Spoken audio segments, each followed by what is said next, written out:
രാജ്യത്ത് ഭരണഘടന ഉറപ്പു നൽകുന്ന മൗലിക അവകാശങ്ങളും മതേതരത്വവും ജനാധിപത്യ മൂല്യങ്ങളും സംരക്ഷിക്കാൻ സമൂഹം ഒറ്റക്കെട്ടായി രംഗത്തിറങ്ങണമെന്ന് കെ.പി.സി.സി. വിചാർ വിഭാഗ് മണലൂർ നിയോജക മണ്ഡലം കമ്മിറ്റി സംഘടിപ്പിച്ച സ്വാതന്ത്ര്യ ദിനാഘോഷ യോഗം ആഹ്വാനം ചെയ്തു.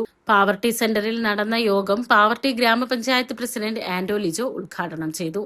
രാജ്യത്തെ വർഗീയതയ്ക്കും ഫാസിസത്തിനുമെതിരെയുള്ള പോരാട്ടത്തിൽ എല്ലാവരും ഒറ്റക്കെട്ടായി രംഗത്തിറങ്ങണമെന്ന് ഉദ്ഘാടന പ്രസംഗത്തിൽ അദ്ദേഹം ആവശ്യപ്പെട്ടു. കെ.പി.സി.സി. വിചാർ വിഭാഗ് മണലൂർ നിയോജക മണ്ഡലം ചെയർമാൻ ജോഷി കൊമ്പൻ ചടങ്ങിൽ അധ്യക്ഷനായി. സ്വാതന്ത്ര്യ സമര സേനാനികളെ യോഗത്തിൽ സ്മരിക്കുകയും ധീരരക്തസാക്ഷികൾക്ക് ആദരാഞ്ജലികൾ അർപ്പിക്കുകയും ചെയ്തു.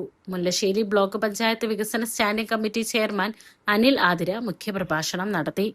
പാവർട്ടി ഗ്രാമപഞ്ചായത്ത് മുൻ പ്രസിഡന്റുമാരായ ഒ.ജെ. ഷാജൻ മാസ്റ്റർ, വിമല സേതുമാധവൻ, ഇന്ത്യൻ നാഷണൽ കോൺഗ്രസ് പാവർട്ടി മണ്ഡലം പ്രസിഡന്റ് ജെറോം ബാബു, ഗ്രാമപഞ്ചായത്ത് മെമ്പർമാർ, block Congress vice president Bertin Cheruvathur, Vichar Vibhag നിയോജക മണ്ഡലം ജനറൽ സെക്രട്ടറി ജോബ്സൺ ആന്റണി, നേതാക്കളായ Yousuf Pattath, Shameem Araikkal, Bhaskaran Mannath, Shaji KL, Unni Pavaratty, CK. Ayyappan, Majeed Paduvinkal, CS. Rajan, PV. Kuttappan, Subramanian, TK. എന്നിവർ സ്വാതന്ത്ര്യദിനം ഇവിടെ നമ്മൾ ആഘോഷിക്കുകയാണ്. നമ്മൾക്ക് എല്ലാ തരത്തിലുള്ള സ്വാതന്ത്ര്യവുമാണ് ഇന്ത്യ രാജ്യം നമുക്ക് നൽകിയത്. ജാതിയുടെയും മതത്തിൻ്റെയും സമൂഹത്തിലെ വിവിധ ഭാഗങ്ങളിൽ എല്ലാത്തിനും അതീതമായി എല്ലാവർക്കും ഒരേപോലെ ഈ സ്വാതന്ത്ര്യം അനുഭവിക്കാൻ ഇന്ന് നമുക്ക് അർഹതയുണ്ട്.